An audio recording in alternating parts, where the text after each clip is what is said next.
Good afternoon, everyone, and welcome to our graduation and OPT virtual workshop. We'll be joined today by two of IAU's team members presenting all the important dates, deadlines, and how to apply for all the steps from petitioning for graduation through your OPT approval. First up will be Bibiana from our Office of the Registrar. She'll be covering the graduation portion of the workshop. And secondly, we'll have Hillary from our Office of Career Services presenting all you'll need to know about the OPT process, which will help you get work authorization after you complete your program. In addition to their presentations, they will be answering your questions from the chat. So please feel free to ask questions in the chat. We'll take a look at them after each speaker and then again at the conclusion of the workshop. Keep an eye in the chat for important links as well. I'll be putting URLs that are mentioned by the presenters when they're answering your questions. If they mention a link, just check there and I'll go ahead and have it posted there for you.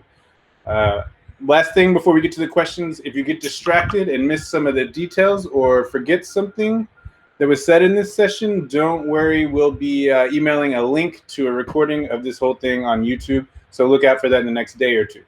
All right, so let's get started. First, we'll have Bibi from our Office of the Registrar. Bibi, if you would like to start your portion about graduation, you may have the floor. Okay, thank you, Jordan. Hello, everyone. Hello, Aziza. Thank you for attending our graduation and OPT workshop. My name is Bibiana. I work at the Office of the Registrar as a coordinator student enrollment. As Jordan mentioned, the presentation will be split in two portions. The first one will cover the graduation procedure, which, Aziz, I believe you are familiar with that since you already petitioned to graduate. Right. And then the second portion will be covering the OPT process. Okay, if you have any questions after the first portion, we will be opening like a question and answers a portion for the graduation procedure. So if you have any questions, feel free to share in the chat. Okay? Awesome, thank you. So you're welcome. So let me share my screen with you guys. You should be seeing now. Let's see. All right, I believe everyone can see the presentation right now. All right, so before we start, I would like to share some important contact information with you that might be helpful during both process, okay? So if you have any questions about your academic planning, you can contact ssp@iula.edu. If you have questions about your graduation, you can contact reg@iula.edu. If you have questions about optional practical training, you can submit the Career Service Inquiry form, okay? One of the representatives will be assisting you. And if you have questions about the graduation photos, you can contact ssb@iula.edu, okay? So let's move on to our table of content, okay? These are the things we will be talking about today in the first portion of the presentation. So we will be talking about the graduation requirements. We will be providing some tools to help you stay on track to graduate. We will be talking about the petition, how you petition to graduate. We will be talking about the list of fees. The deadlines is very important that you keep in mind that every graduation date has its own graduation petition deadline, okay? Then next, we will be providing like a timeline summarizing all the process. And then we will be providing some examples on how, based on your Form I-20, okay, and the program end date on your Form I-20, you can anticipate when is your expected graduation date, okay? And last, we will be providing some information about graduation photos, okay? So let's get started. I would like to start with a caution, okay? It's very important that you guys keep in mind that graduation is not automatic at IU, okay? You must petition for graduation. And it's important that you know your program end date on your Form I-20, okay? Those three items help you guys stay on track to graduate, all right? So let's start with the graduation requirements, okay? We have 5 graduation requirements. The first one is program completion. You'll have to successfully complete all required courses for your program. The second one is your financial balance. That means your financial balance should be in good standing. No past dues, and you should be making payments on time. If you have questions about your financial balance, please contact our Office of Student Finance. Okay, Jordan can share with us in the chat their email address.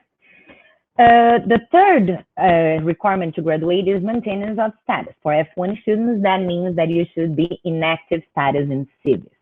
All right? The fourth one is cumulative grade point average, well known as a CGPA.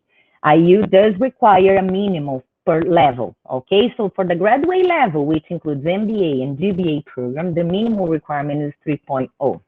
For the undergraduate level, which includes ASCBA and BBA, we do require a 2.0 CGPA, okay? And then the last requirement is the mandatory internship. You should successfully complete minimum of 2 internship courses, okay? So these 5 are the graduation requirements, all right? So if you have questions, please share with us in the chat. Let's move on. So here we will be just showing how you guys can find out your CGPA, okay? For those not familiar, CGPA stands for Cumulative Grade Point Average. This is a scale used by most colleges and universities in the US to measure the total amount of grade points earned divided by the units attained. You do not have, of course, to calculate this. If you log into your MyAU account and you go to your academic history, right on the top, you will see your CGPA. Okay? So let's move on. Here we will be providing some tools to help you guys stay on track to graduate. Okay? The first one is our program completion plan, which we call PCP. This document was provided to you upon admission, okay? The PCP lists all the required courses for your program and also lists any transfer credit awarded to you at the time of admission, okay? So this is a very helpful tool so you guys can identify which courses you already completed, which courses you still have to do. The second tool is the academic history. Not only you can check your CGPA, but you can also check the courses that you have completed or the courses that you need to retake. Okay, the best way to go about it, I would say, is cross-check your academic history with your program completion plan. That way, you will know how many classes you still have to complete. And the third tool, which is the most important one, is our Office of Student Support. Okay, they will be the ones like guiding you through the graduation. Okay, if you are entering your final term, you are required to complete a registration with them via phone or video conference. All right, you have to make an appointment. Now, if you do not know if you are entering your final term, you can contact them at ssp@iula.edu. Okay, make an appointment and then complete your final term. Now, during the process, anytime that you are not sure when is your expected graduation date, if you have questions about your academic planning, please contact them, okay? They will be your guide. Let's move on. Here we will be providing some tips when is the best time to apply for graduation, okay? To help you guys identify when is the best time. So it's usually 1 term before graduation date or within 4 months of your program end date on your Form I-20, okay? When you have 12 or less units remaining to graduate, that raises the flag that it's time to petition to graduate. When your financial balance is in a good standing, when your CGPA is at or above the minimum requirement, okay? So these tips will help you during the process and then make sure you petition on time. Let's move on. As I mentioned, graduation is not automatic in IU, so you have to petition to graduate. And how do you do that? You submit an online form, which I'm going to show right now. This form is available in our website. I believe at this point, everyone should be familiar with our website, but if not, once you go to iula.edu, you go to downloads page on the top.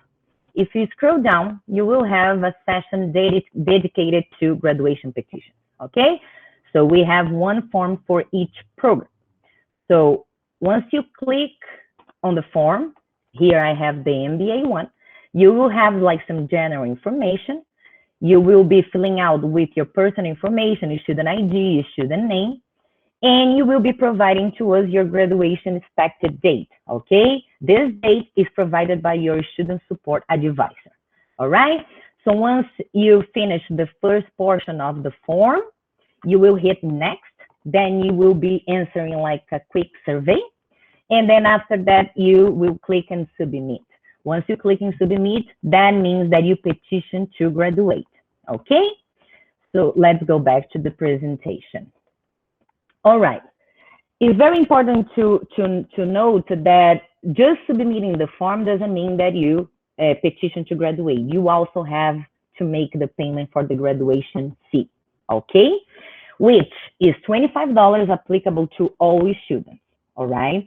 It's very important that you guys also keep in mind that every graduation date has its own graduation petition deadline, okay? So it's important to petition before the graduation petition deadline. That way you guys avoid the late fee. But for any reason, if you guys petition, submit the form after the deadline, there is no problem, but then you will be subject to an additional $25 late fee. All right? Okay. So once the office of the registrar receives the form along with the applicable payments, okay, we will conduct a review of your graduation eligibility. Okay, we will check if you are meeting all the minimum requirements to graduate.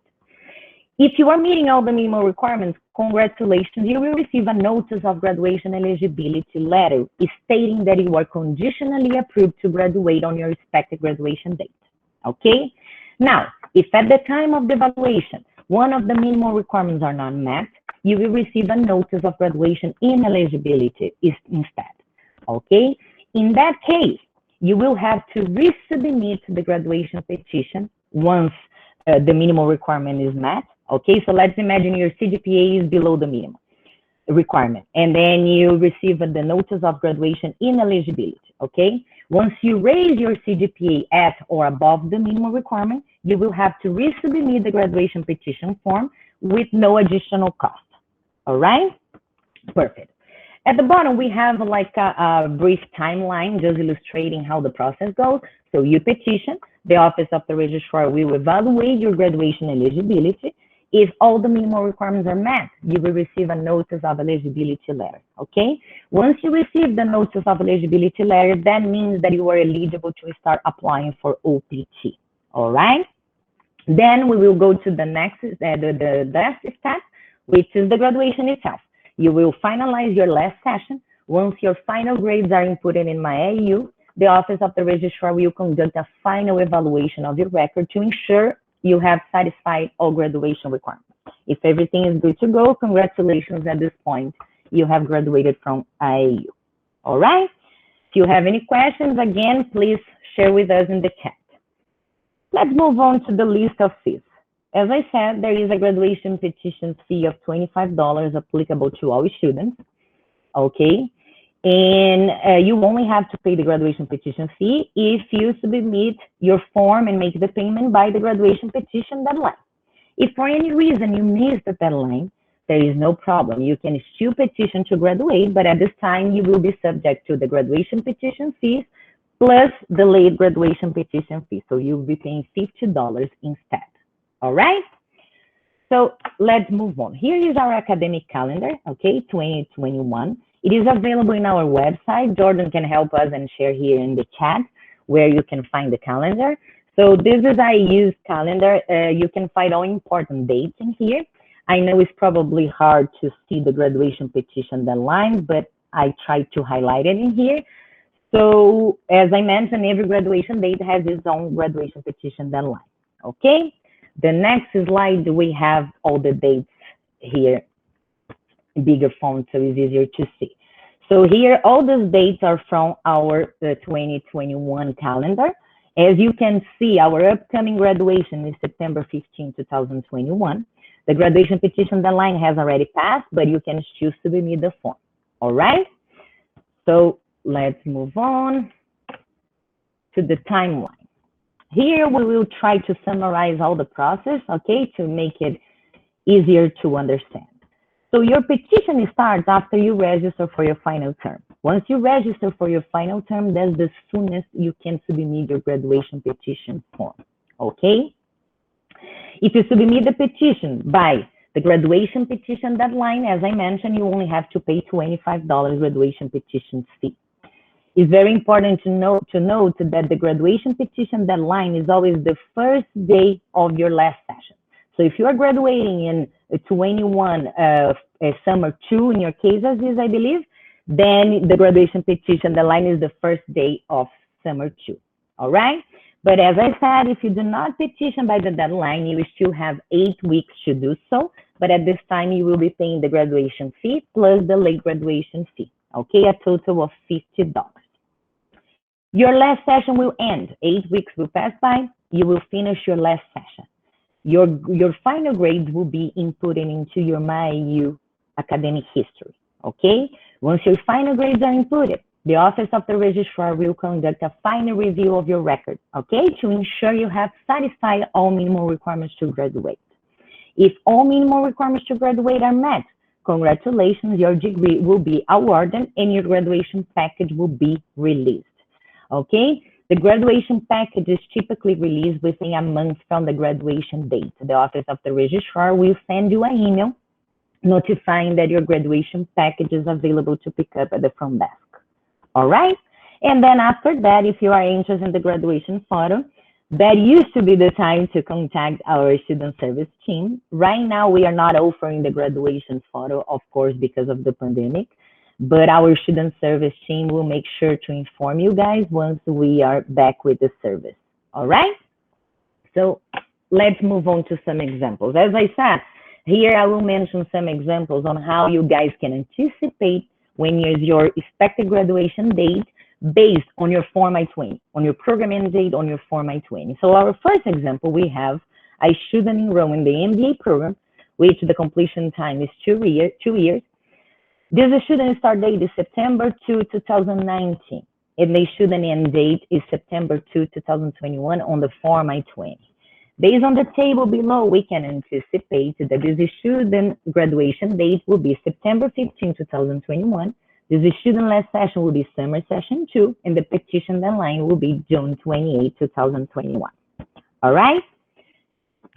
Our second example will be a student enroll in the ESCD program, which the completion time is 2.5 years. The student start date is March 4, 2019. The end date on the Form I-20 is September 4, 2021. So we can anticipate, based on the table below, that this student graduation date will be September 15, 2021. This student last session will be summer session 2, and the petition deadline for this student will be June 28, 2021. All right?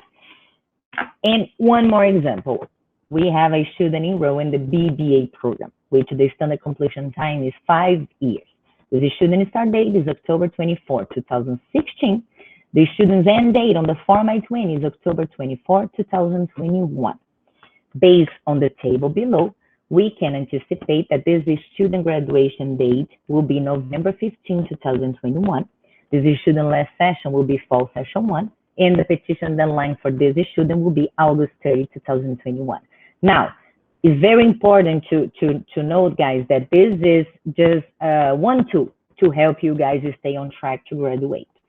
As for your expected graduation date, the best way to go about it is always check with your student support advisor, okay? They will be the ones to tell when you are expected to graduate, and based on that, you can submit your graduation petition form, all right? But this is just to kind of help you understand and help raise the flag that it's time to petition, and then you can stay on track, all right?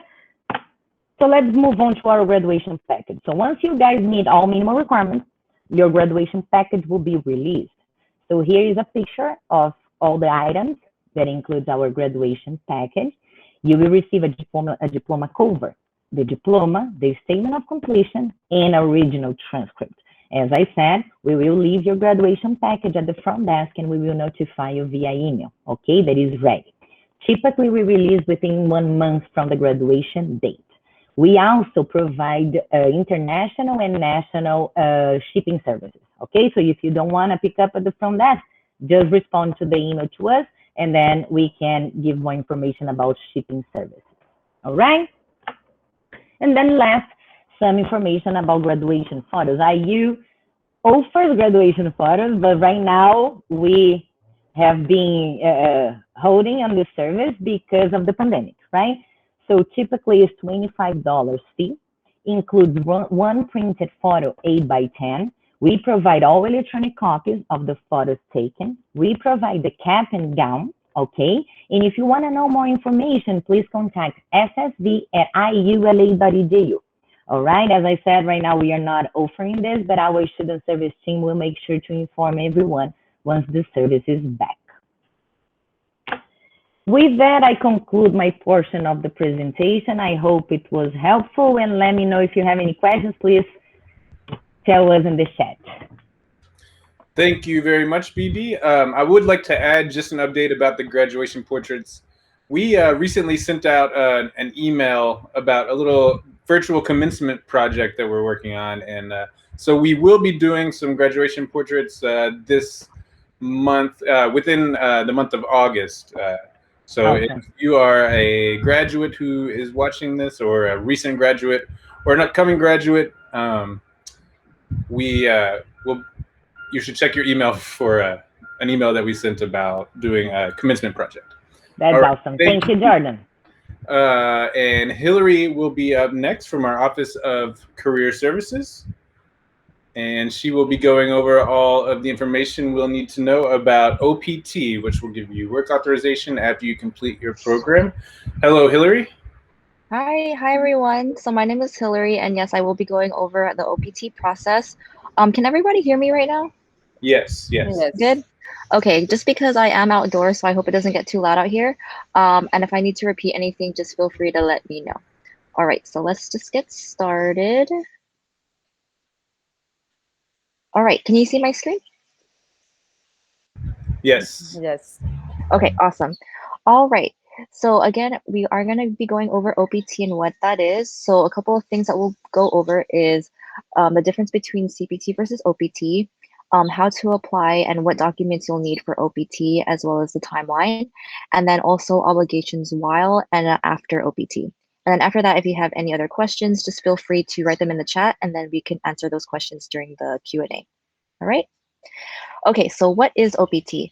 So basically, it is a temporary work authorization that students, that F1 students can apply for that occurs after they have already completed their program, and it is for a maximum of 12 months after they graduate. Another thing is that students can apply for OPT once per higher educational level. So let's say that you were in the associate's program, you've had OPT, and then you join another master's program, which is an educational level higher than the, well, hold on, sorry, associates to bachelor's. So let's say you had it in the associates, moved on to your bachelor's, and then you could have OPT there as long as you're able to apply. Okay, so CPT versus OPT. So you may already know what CPT is. You've probably participated in CPT here at IAU. So we'll just go through the differences between the two. So for CPT, if you're an undergraduate student, you can start CPT after one academic year, or if you're a graduate student, you can start immediately. That is different from OPT because again, OPT is a work authorization that occurs after you have already completed your program at IAU.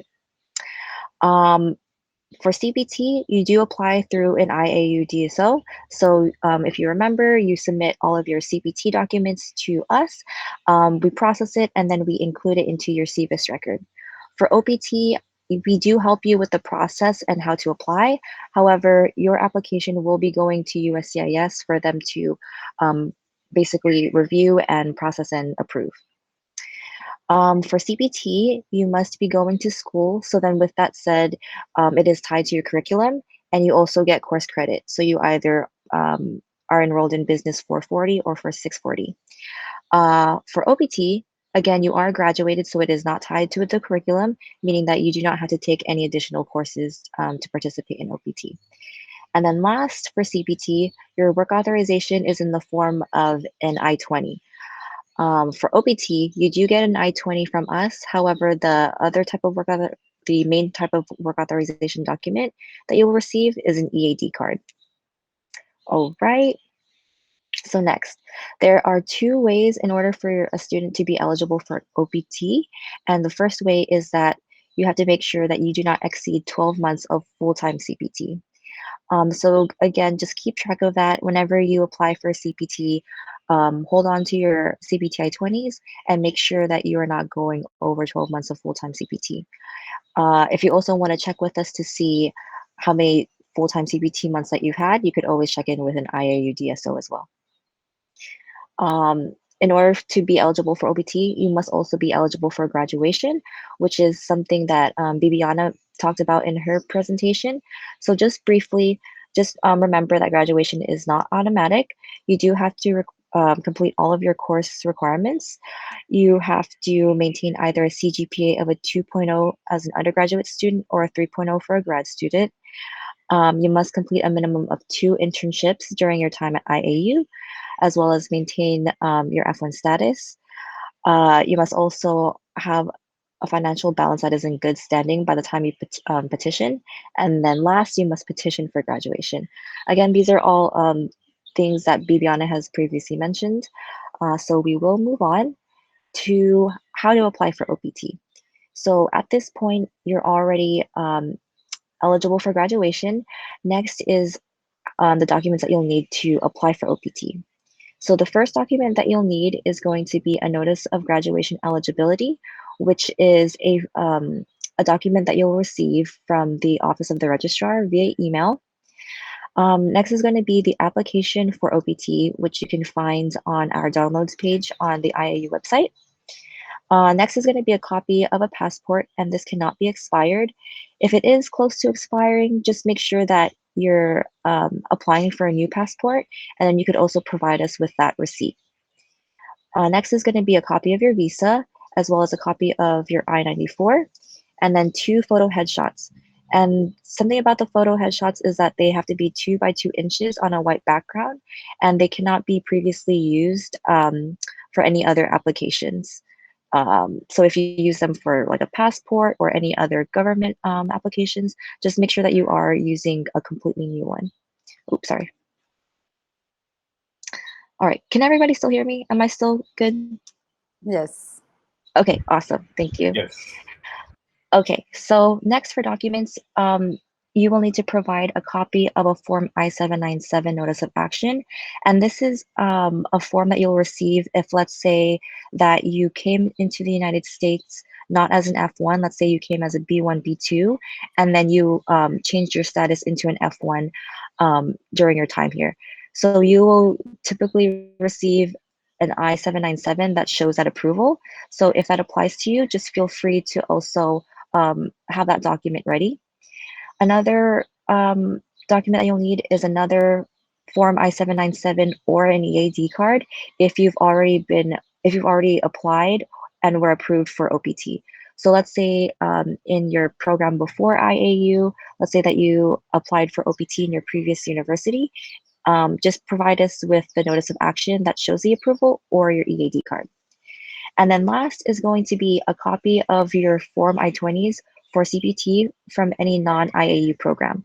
So let's say that you've, again, had another program prior to IAU and you participated in CPT, just make sure that you're also providing I-20s that show that CPT. On our end, if you did participate in CPT at IAU, we will be providing you with those I-20s. Okay, and then last are the fees. So there's going to be one fee for the Department of Homeland Security, and that's going to be for $410. You can do this either by check or money order, or also if you want to pay by credit card, there's a form called the G1450 where you just submit or include any of your credit card information, and then that could be submitted with your application. The last payment is going to be to IAU because we do assist with the process, and that is going to be $150. And you can also, right now, since we are working from home, you could pay it online on our website. All right, so I will move on. So this is a very general timeline about how you can go about applying for OPT. This is for somebody who, let's say, applies at the earliest time that you can apply for OPT. So if you can see my cursor here, this is going to be the graduation date that you receive on whenever you petition for graduation. And then the earliest that you can apply for OPT is going to be 90 days from this graduation date. So this is the 90 days. But generally, you can apply from anywhere from like the 90 days prior to graduation and anywhere from during the 60-day grace period. We do like to say that you should try to apply sooner rather than later, only because it does take a long time, and processing time can actually eat away some of your 12 months of OPT. So after you are approved for OPT, then you will generally have a maximum of 12 months of OPT. And then after that, you will have a 60-day grace period again, where you can kind of figure out what you want to do after OPT, which we will talk about those options later.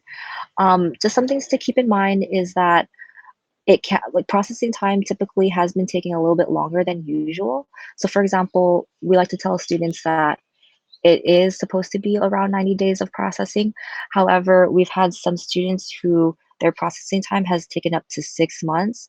And unfortunately, there's no way that can really like speed up the process, only because it's really up to USCIS and how long it takes them to process the OPT application. But we are going to move on to the next slide. So this is going to be on the request for evidence. So not all students receive this. If you receive this in the mail, don't be worried. Your application is not rejected or anything like that. It's basically USCIS asking for more information from you. And if you do receive this, we do help out with some of the documentation that they're asking for. So just again, feel free to reach out to us and we can help you with that process. For the RFE fee, it's going to be $250. Um, so another thing to mention is that there has been a high risk of RFEs for OPTs. So some things to kind of just remember to save. Uh, save on your end, just because it'll be a lot easier for whenever, if you ever do receive an RFE, is to just save all of your syllabi, your class syllabi, to also save all of your class assignments, as well as the registration form emails that come from this Office of Student Support. And then also any registration and also your CPTI 20s. Last is also to PDF some of your DQs that were asked for as assignments from your classes. And then last, if you do have an RFE, just make sure that you email us at rfe@iaula.edu. Okay, so at this point, your OPT is hopefully approved, and you will receive an EAD card in the mail, as well as the notice of approval action. So we will move on from there. There are going to be some obligations while you are on OPT. So first and foremost, we do strongly recommend that students don't leave the US unless you actually gain your work authorization, as well as if you have an employer, and get written documentation that supports your reentry. So if you do want to travel during this time, just make sure that you prepare all of your recommended documents. And again, this is something that we like to tell students, is that they may leave the US at their own discretion. Another obligation is that you must be working while you're on OPT, because again, it is a temporary work authorization. And you must be working for at least 9 of the 12 months that you are approved. If you're having any difficulties about finding a job during that time frame, just please feel free to reach out to the career services team, so then we can kind of help you with that process. That way, we make sure that you are make sure that you are working during that time frame, like the at least 9 months of the 12 months of OPT. Okay, so other obligations is that when you are employed, you will have to submit some documents to us during the 90 days from your OPT start date. The first one is going to be a job placement survey. So we will actually send you that via email, and it's going to be just asking you about your employment information and everything like that. The next thing is going to be a copy of your OPT job offer letter, and it must include an employment and identification number. And then last is going to be a copy of either your EAD or the I-797 notice of approval. And during your OPT, students are able to change their employers. Just make sure that if you do change employers, you let us know, so then we can update that on your CFS record. Okay, so next is going to be obligations life after OPT. So as I mentioned previously, all students have a 60-day grace period after their OPT, sorry, after their OPT end date. So a couple options that you have is to either transfer to another school. Let's say that you no longer want to be with IAU, you have other passions in another university, then we can help you out with that transfer process. Another option is to apply for a different program at IAU. So let's say that you were in our bachelor's program, you really enjoyed being in the IAU community, and you want to join our master's program, then we could also help you out with that. Another option would be to apply for a different non-immigrant visa. That is actually something that students typically do during OPT. Let's say they find a really great employer during OPT who's willing to sponsor them. They start that application process during their OPT time. However, let's say that um, the sponsorship is still pending after you complete your OPT, just make sure that you are still maintaining your current F1 status. So that means that you would either, again, have to transfer to another school or apply for a different program at IAU. Your last option would be, let's say that you've already completed everything that you wanted to here in the United States, then the last option would be to return to your home country. And yeah, so that would be the options for you. Um, and yeah, okay, so that would be the obligations and life after OPT. And from there, if you have any questions about CPT or OPT, just feel free to submit a career services inquiry form. This could be found on our website on the contact page, and then it'll be the link that is right next to the career services side. And then that should conclude my presentation. We are going to have a Q&A, so if you have any questions about Bibiana's portion or my portion, just feel free to ask away. All right, thank you. Thank you, Hillary. And I also have the career services inquiry form link in the chat, the last link that she mentioned. So you can copy and paste all of those from the chat. All right, that will conclude the presentation. As Hillary just mentioned, if you have any questions, you can go ahead and ask them in the chat, or since your mic, you can turn your mic on and just ask it in the virtual meeting room. Aziza, do you have any questions? Yes. Hi. Thank you so much for the presentation. It was very clear. I just have few questions. What happens if we don't work 9 months out of 12 under the OPT? So if a student doesn't work 9 of the 12 months, it is going to be on the discretion of USCIS, because they can basically like, you know, either cancel your OPT and like your F1 status. Again, that is going to be on their end. There's nothing really on our end to do, but it is better to be on like the safer side of having employment, because it is a work authorization that students go out of their way to basically apply for. Yeah. And so it is best to be working during that time. And again, if you don't find a job, or if it's a little bit difficult, just feel free to reach out to us, because maybe there's a way that we can help you out with that process. Awesome. And then if the OPT process takes like about 3 months, when is the starting date? Like they give us the starting date once everything is done, or like how does it work? So a student is the one that actually choose when their start date is, and their start date can be any day that's within the 60-day grace period after they graduate. However, that is just a requested start date. It is going to be up to USCIS, because like, let's say that you choose an earlier start date and then the processing time takes a little bit longer. They're still going to be the ones who kind of determine when that start date is, even though you requested a start date to begin with. Okay, that makes sense. I didn't get, what was the RFE again? I'm sorry. So it's when documents are missing or something? No. So not necessarily, because students typically, all students kind of submit similar documents whenever they apply for OPT. Sometimes it can just be, an RFE is basically just USCIS asking for additional documents that are outside of the regular application documents. So for example, they may ask for like your syllabi, they might ask for previous class assignments and stuff like that. So yeah, it doesn't happen for all students, but then we've had a lot of students who do receive RFEs during OPT. It doesn't necessarily mean that it's rejected or anything like that, so don't worry if you do receive it. We can help you out with the RFE. Okay, I was just asking because when I saw saving the assignments, and I have a very old laptop that has no space, so I literally always delete my assignments. So it will be, if it happens, can I get my assignments through the school, like everything that I submitted? If that happens.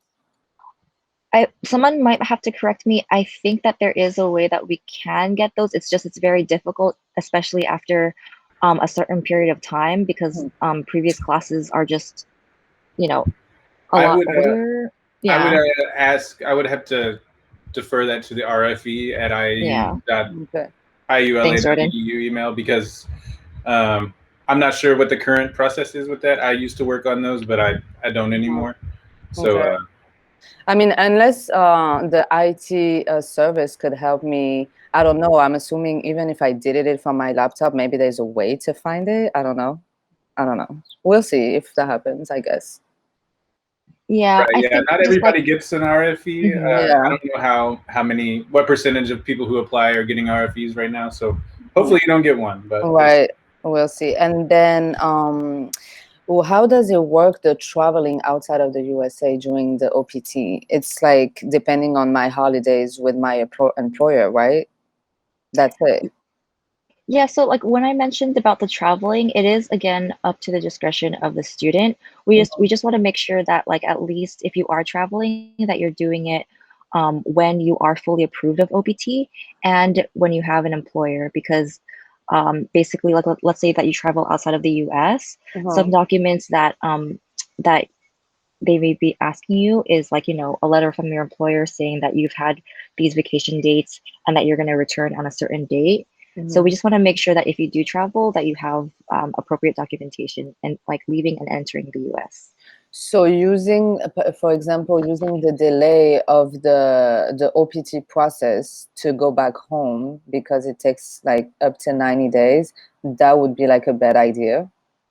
Like, Yeah, I would think so. Like typically, whenever an OPT application is still pending, mm, we tell our students that it's probably best that they just stay within the US. okay. Hmm. Do I have any other question?